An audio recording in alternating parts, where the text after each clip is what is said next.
Welcome to another episode of A Pint with Seaniebee, coming to you from Kinsale in Ireland. I have a great guest today, somebody who's a little bit of a hero of mine in a sort of behind-the-scenes way. He's just made a presentation. We're at the Kinsale Shark Awards. I missed it, but I have been doing some research on him. His name is Wilfrid Wood. How are you? Fine, thank you. First podcast? Somebody just sent me an email this morning saying, would I like to do a podcast? And I have done a couple of others. Yeah. I've got a good friend called Mr. Bingo. Mr. Bingo, do you know Mr. Bingo? How do I know that name? I don't know, he's a well-known illustrator, comedian. Yeah. And he refuses to do podcasts because he says no one listens to them. He's not far off the mark.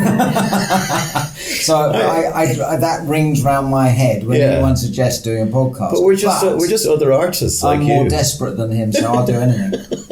I've been doing this for 4 years, 133 episodes, and every time I get down to like 3, I go, Shawnee, you know, there was this guy who was speaking earlier today, and one of his 3 rules that he's learned in creativity, his number 2 is winners are quitters, as in know when to stop. Okay. Okay, so for those listening, Wilfrid Wood is one of the preeminent sculptors, one of the preeminent sculptors and modern artists in Britain. Would you agree with that? Of course you wouldn't, but you are. You are.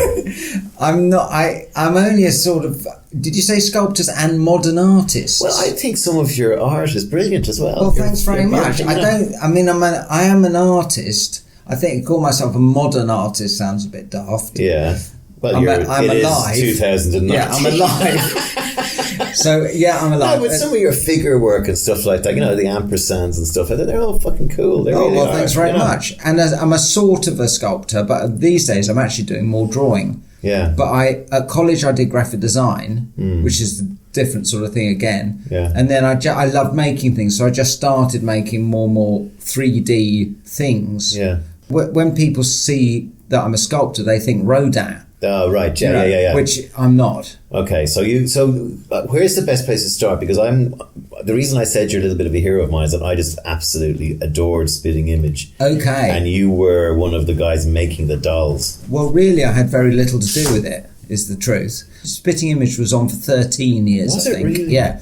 And I was just there for the last 2 years. Okay. And I'd only recently left college and I'd done graphic design, so I hadn't done anything to do with making things or sculpting or anything like that. So I went there just because it sounded so much more fun and glamorous than the publishing job that I had before. And they trained me up to do very specific jobs like eyeballs and blinks. You know, I was keen and I got the hang of it. So they got me to make sheep and wolves and things like that, and fish, and so it's I was kind of like the sort of T-boy odd job man, gradually grinding my way up to some slightly more interesting work. But then the whole thing stopped. So Spitting Image, for those listening overseas, was this amazing, eviscerating, satirical show made in Britain about politics primarily, and it was using rubber latex caricatures of the figures of the day, Margaret Thatcher, Norman Tebbit, the footballers and great impersonators, and the royal family, took no prisoners, and the royal family and the corgis.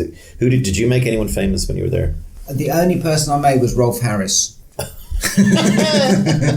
And he was cut up, stuck together out of bits of like the Pope's nose and Mrs. Thatcher's chin and various bits of latex. If it was an important person like Mrs. Thatcher, then it was a bespoke sculpture, obviously, that was then cast and used to make the latex.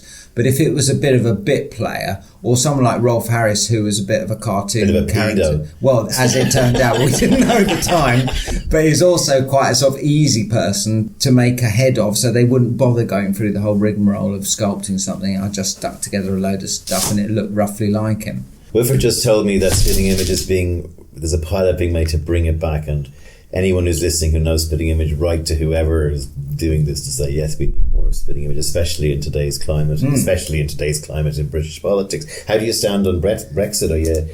How do you see your country at the moment? We're all kind of laughing at you over here in Ireland. I bet you are. No, and don't blame us for it. That's the other thing. Blaming you. There's an agenda. Because of the Northern backstop. Ireland. Yeah. The backstop ruining everything. Yeah, as if it's our ruining fault. our clean departure.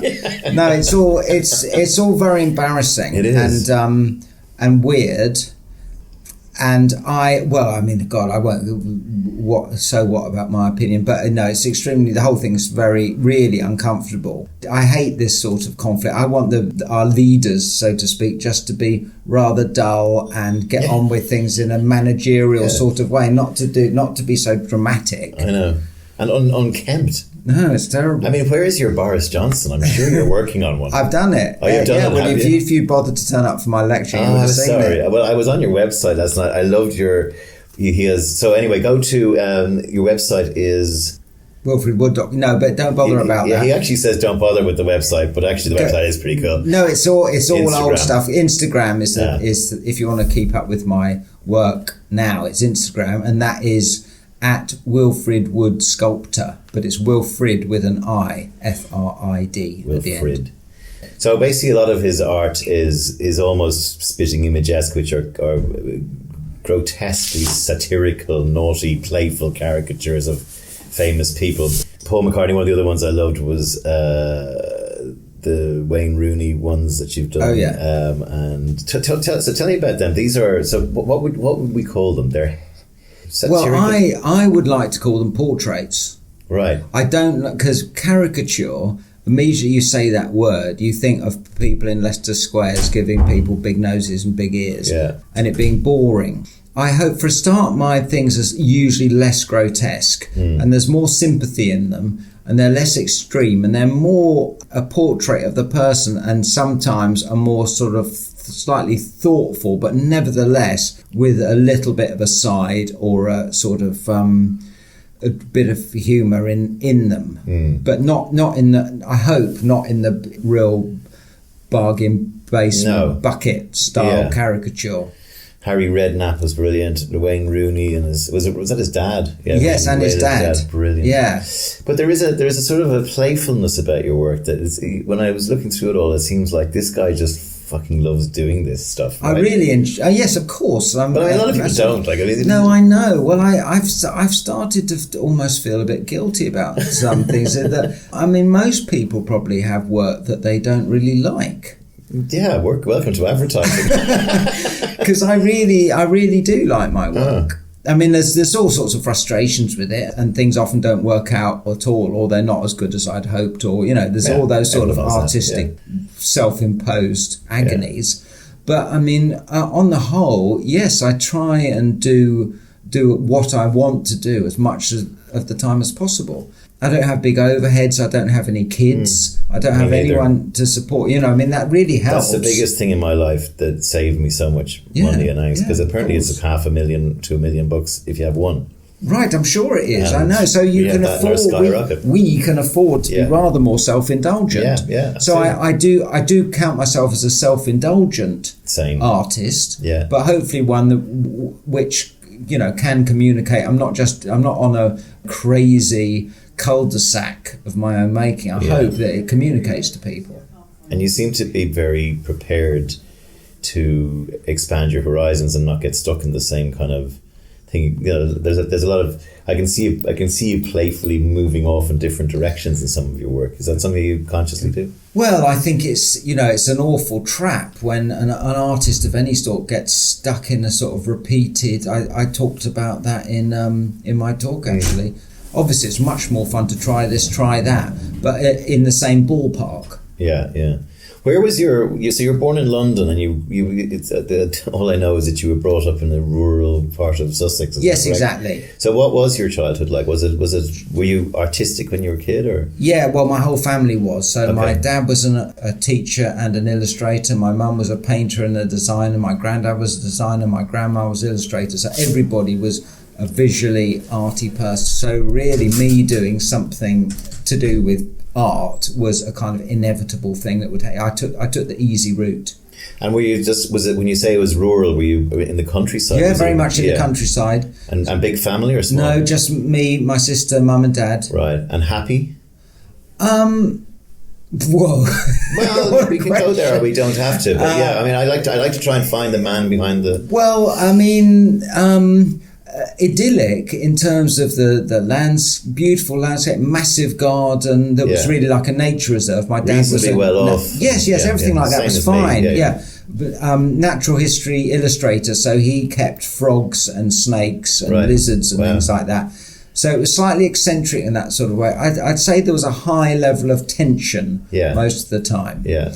But that can be, you know, you I could love of frogs. Yeah, you could. Yeah, some ways preferring frogs to people. But it's like that show, Royston Vasey. They have a guy who's a toad keeper in Greece. Oh yes, yeah. Benjamin in our house. So was it gentleman? The League of Gentlemen. Did you feel fenced in and needed to get out and see the world? I did.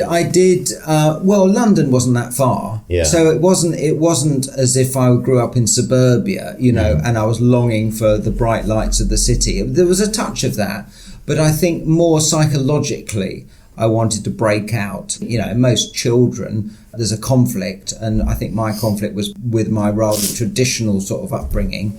So tell me how that happened then. You finished school, and did you just get straight to St. Martin's, or did you? No, I just did a foundation course in Hastings, which is just a bit of all sorts of different sorts of art, and then went to St. Martin's. Yeah.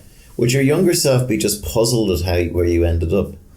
I think my younger self would be amazed and thrilled that I've found a sort of niche and plugged away at it and have got somewhere with it. I mean, in a good way. Yeah, that's I think I'd be really. There is no career path for what you do. No, there's no career as such. But I think actually I'd be super pleased, and I have to remind myself that when this or that isn't working out, Same. I have to remind myself that even 10 years ago I would have been thrilled to think that I was talking to interested people, doing workshops, doing the sort of work that I want to do. Yeah. One of the things about you, one of the quotes I picked up is nature is much more interesting than your imagination. That seems sort of counterintuitive to me. Well, it was one. I mean, it's not often that I feel like a sort of a politician or something, you know, that's caught up on something they'd said earlier, which doesn't happen often. But that was something that somehow I said, and then people took me up on it in some way. But what I was trying to say with that is that, and I think it goes back a bit to my dad and him being a natural history illustrator, is that my work is very much based on observation. If I'm doing a drawing or a sculpture of a human being, basically I'm looking at something that evolution has produced. It's the most magic and amazing material to then interpret. Whereas if you try and create things totally out of the blue onto a white piece of paper, I find my imagination on its own is too limited to create really satisfying material. Right. Is that any sort of so you need. But that's stimulus. partly my background. Yeah, it's partly my background and the sort of artist I am, which is certainly not a rule for art. You celebrate this, which I like. I had a model on the show, and we were talking about what makes beauty. And she's, you know, there's this idea of the most beautiful people are a little bit wonky. There's a little bit of wonkiness going on, right? There's a little bit, and you talk about asymmetry and this idea that, you know, a lot of your best caricatures, you can spot the kind of. Well, yeah, one of my eyes is slightly smaller than another. I'm not by any chance saying I'm a model, but like you would probably see that, whereas a lot of people don't see that, right? Do you have that kind of eye that you say I'd love to? There's this, you know, there's the original Francis Bacon, not the painter. There was a kind of poet, philosopher. I don't know what he was really. Yeah. But the quote: "There is no beauty that hath not some strangeness in its proportion." Something like that, and I think that is true for interesting beauty with sort of flavour and texture to it, but very symmetrical, even face, male or female, can be an extremely beautiful thing. Yeah. It's also a very difficult thing for someone like me to draw or do a portrait of, when what I'm really interested in is quirks, or what makes someone unique.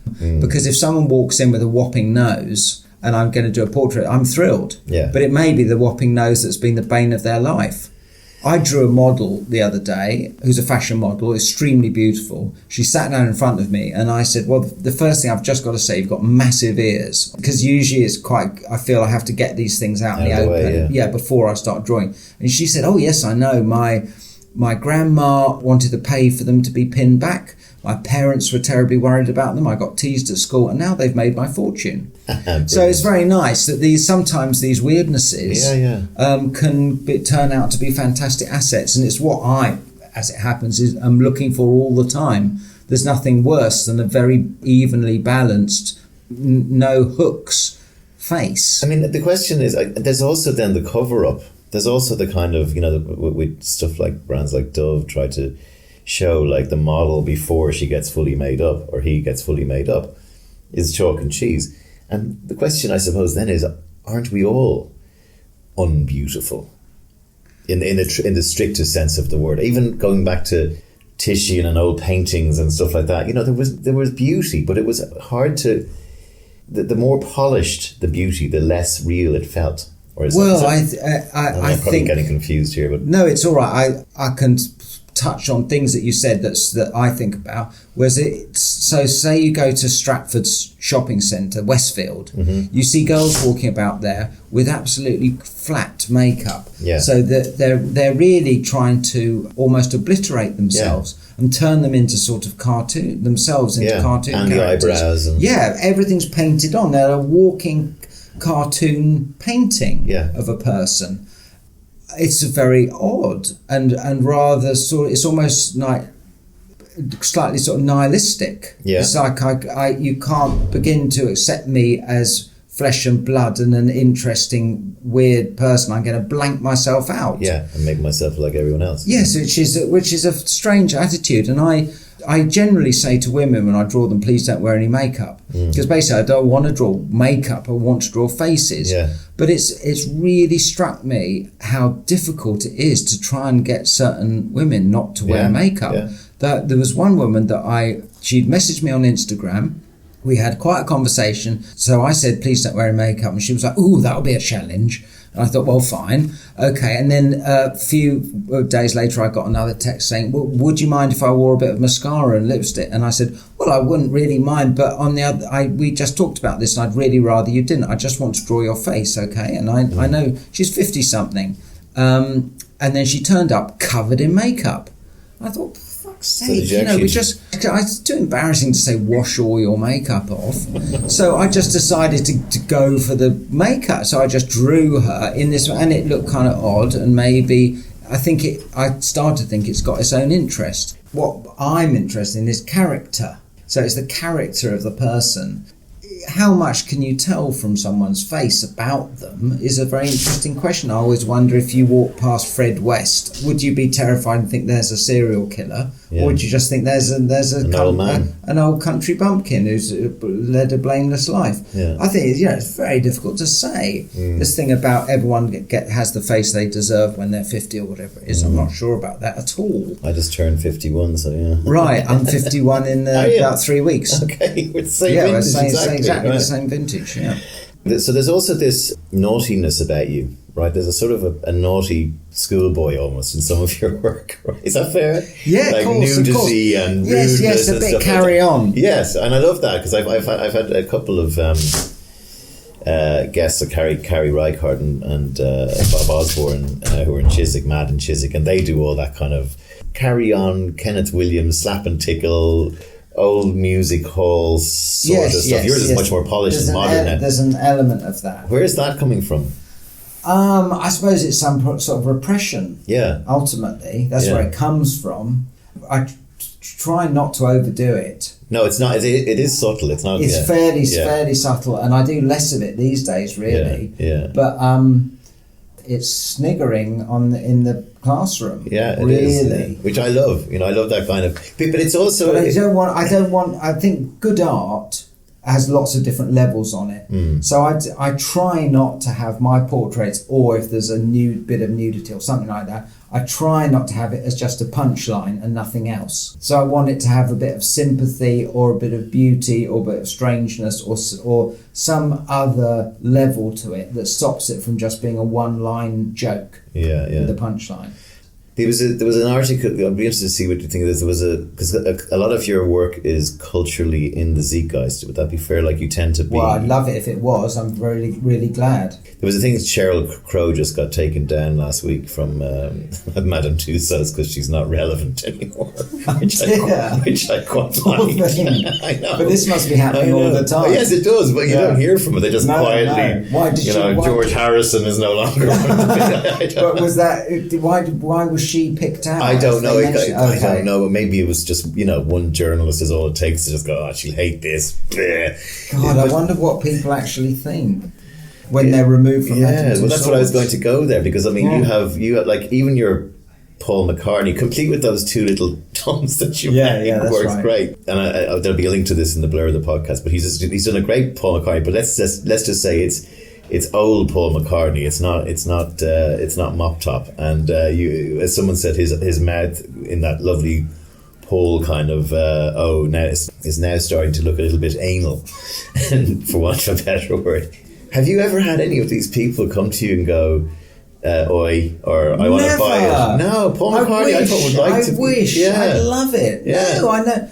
I don't get enough feedback at all about my sculptures. Colleen Rooney should buy the Rooney combo set for Christmas. How much are they, by the way? I usually say a couple of $grand or something like that. Yeah. For things like that, they take if it takes a week at least. Yeah. So in that sort of ballpark. But I mean, that's not fancy art prices at all. No, obviously. I know. Yeah. So, and did you ever get into the idea of doing like? Because I also felt some of your work could be. We talked a little bit before we pressed play about creating characters for advertisements or for a brand or creating like things that would go on sale in those little art shops. You have done that. Okay, I did 3 figures for Levi's. Did stuff for Orange. That sort of work.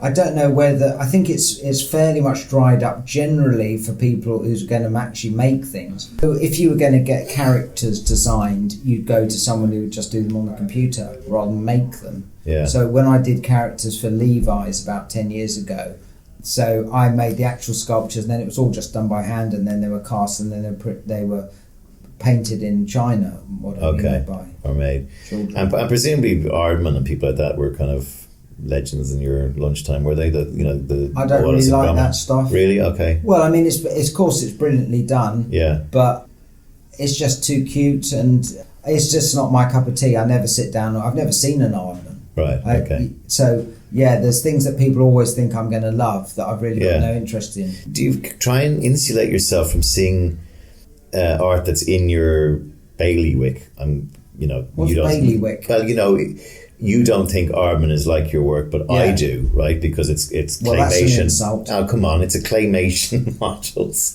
and I asked the question because you can see like a lot of your work is handmade, Yeah, of course. Things. I know. So do you consciously try and keep that sort of at arm's length so you don't see it? Because I sometimes, when I'm writing, I try not to read. Well, no, what you need to do, if you're a writer, is read the best best hardcore literature that you love. And if you're an artist, you need to look at the most amazing art. So yes, you don't want to look at shitty stuff that's going to influence, going to rub off on you, and you're going to start being, cute and take the easy way out. No, you need to look at the absolute best stuff and aspire to it. Away from art, what's your view? We touched briefly on Brexit, but what's your view on the world that you're living in? There's a sort of a cartoon. You remind me a little bit of a cartoonist as well. I hope that's not an insult. But someone who gets up in the morning and sees something and goes, I'm going to go there today, or whatever. Yeah, a little bit. I mean, it's nice to make slight comments on things. I feel quite fortunate that I don't have children in some, but I've sort of all generations have always said that with the worry about the future. But I did think today at Stansted Airport to fly over here, I feel guilty about flying, and then I go through the perfume and the booze, and I just looked at this absolute like half a mile walk that you go through at Stansted, thinking every single bit of this commercial stuff is unnecessary. Correct. It's literal stuff that people are making, advertising, designing, thinking up to make money, and we're sort of going nuts with consumerism and quantity of product everywhere. And I think it bodes very darkly for the future unless people get a bit of a grip. I just don't see how we can, because the whole society is directed towards growth and making things and making money and consuming to the most extreme degree. But luckily, all I do is sit on the sidelines and draw them. Yeah, occasional sort of comment. I don't have to deal with this sort of stuff in reality, in a political sense or anything like that. But I don't know how people are ever going to even begin to chip away at this. Well, we're sleepwalking our way to Armageddon, I think. And actually, I've said this in the podcast before, and we're both the same age. It's only about 5 or 8 years ago that I've suddenly gone, actually, I don't mind the fact that I'm not going to be around for the future. I always kind of, we have a phone now. We can make video calls, and we've got the entire Encyclopedia Britannica in our pockets, and maps can show, all that wonder. I was going, wow, where's this going to... And now I'm kind of going, oh, fuck it. Like, it's like out of control. And there's no one has any reins. There's no reins on any of the horses, and they're all running off in different directions, and you can't stop them. I mean, does nihilism come into play in your life where you kind of go, what's the fucking point of doing your art? Well, I mean, if you really take the very big picture, then yes, of course it does. But I think that would apply to human existence. But I mean, on a day-to-day basis, I fiddle away sculpting or drawing someone, a real sympathetic, lovely person who's given up their time, and they're beautiful and they've got eyes and noses and mouths. The whole thing's magic, and I feel like I love people and humanity in some sort of degree, but I think that where evolution has designed us in one way, and we're just going to obliterate ourselves unless there's some really drastic action taken. Are you religious? No, I'm not. Right, neither am I. And that's big. It's the first kind of generation of Irish people to sort of lose our religion in any great number. But there's also there's also the sleepwalking towards, that religion gives you this permission that it's all God's way, which I find really scary. Well, of course, Christianity does particularly, doesn't it? It was the idea that God has made this planet for you to exploit, and you exploit the animals. Have you read the book called Sapiens? Yes, yeah. And the second one's great. It just knocked me for six. I think that if I was world leader, I'd say Sapiens has to be on the school curriculum in every classroom in the entire world. Yeah. Because it just makes you realise the absurdity of religion. That sort of thing, but also how we have so dominated the planet to an unbelievable extent. There isn't a square inch that isn't human dominated anymore. It's only and again, I also give the internet a lot of credit for this, because I think as a kid growing up, to try and find out lectures by Dawkins or people like that, which are just there now, and you can rewatch them. And it's absolutely brilliant. Totally agree. Generally, I'm not anti-technology. I use it. Instagram there's two things that changed my life. It was Spitting Image and Instagram, and I'm massively grateful to Instagram, and it's been wonderful for me. And of course, YouTube, being able to see a Richard Dawkins lecture at the drop of a hat, or Old Smith's videos, or whatever you love. It's all amazing. Absolutely brilliant. I think I'm more talking about stuff and bling and cars and flying everywhere and all these things. Seem to be the things that are going to really cause trouble. This airport thing that you were talking about is actually all designed as well to give you the gates at the wrong time or latest time possible, so they keep you in this kind of shopping area. As you said, it's unnecessary. We're there to... It's like if you went to a bus garage and you had to go and shop and eat and everything. It's absolutely weird. But how much perfume can people Squirt, consume? yeah, I know. It's do people Joan buy, Collins, Snatch, anyone? Do you think some people buy perfume every time they go on holiday? Or Possibly. There's absolutely, literally gallons of it. I know. There's probably a great perfume lake somewhere. There must be. And whiskies and everything. I mean, it's just like everything's proliferating, and we need to somehow try and downsides. I want to try and end on a more positive. There's two 51-year-olds sitting here, cranky old men. What would you say to? I mean, to a kid who's looking at getting into art today? I realise through teaching, I don't really care how good people are. What I care about is if they care about it. What's terrible is trying to teach people who don't give a shit. But even really bad people trying their best, you can get miles with, so that's fine. So I think that it's just motivation and caring about it is the key thing by far. Yeah, great. Wilfrid Wood, thank you for appearing on A Pint with Seaniebee. Apologies for the dings and bings. We're in classic Seaniebee style. I managed to land us in somewhere silent, except for we're beside an elevator. Keep up the great work. Anyone listening and want to buy some of his stuff, get on his Instagram. Probably is the best place to find him. Wilfrid Wood Sculptor. Wilfrid Wood Sculptor. Look after yourself. Thank you very much. Enjoyed it.